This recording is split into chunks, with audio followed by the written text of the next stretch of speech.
How gently and lovingly you waken my heart, where in secret you dwell alone. And in your sweet breathing, filled with good and glory, how tenderly you swell in my heart with love. These are the poetic verses of a man deeply in love. A man deeply in love with God.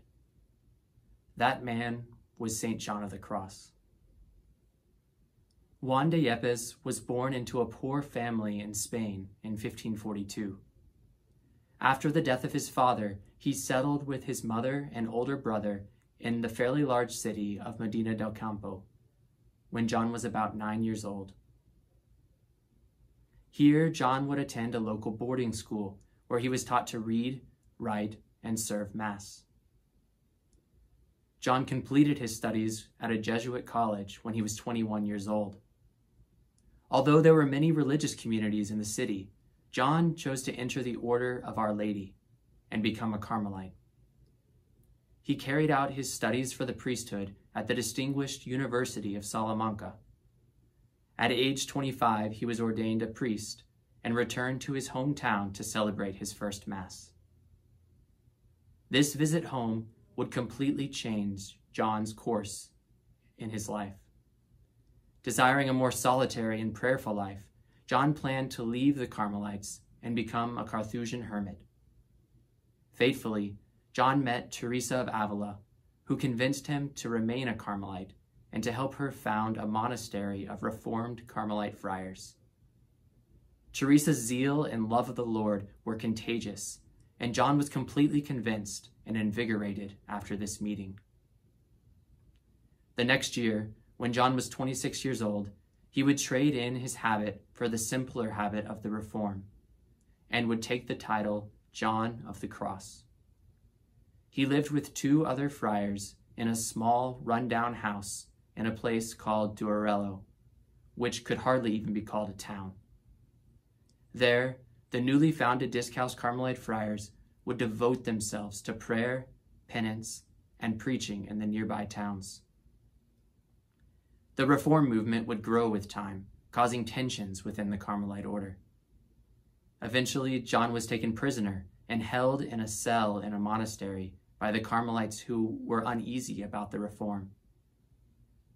John of the Cross spent 9 months in this small, dark room, suffering the mistreatment of his brother friars. This was the most significant period of John's life. Despite his great suffering, he experienced incredible graces of intimacy with God, which would be the source of all of his later spiritual writing. Hungry, lice-ridden, weak, and psychologically tormented, John was at the point of desperation.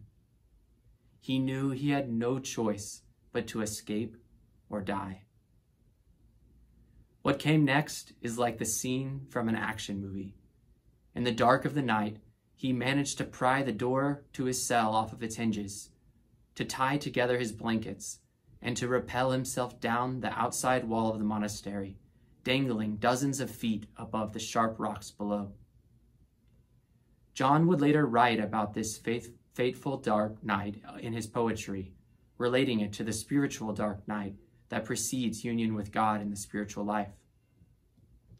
One dark night, fired with love's urgent longings, I went out unseen, my house being now all stilled.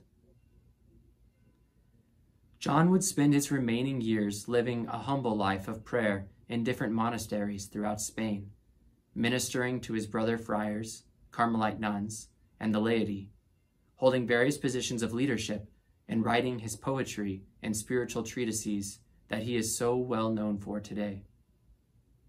As a canonized saint and doctor of the Church, his writing can help all of us to make sense out of the suffering and darkness we experience in our own spiritual journeys.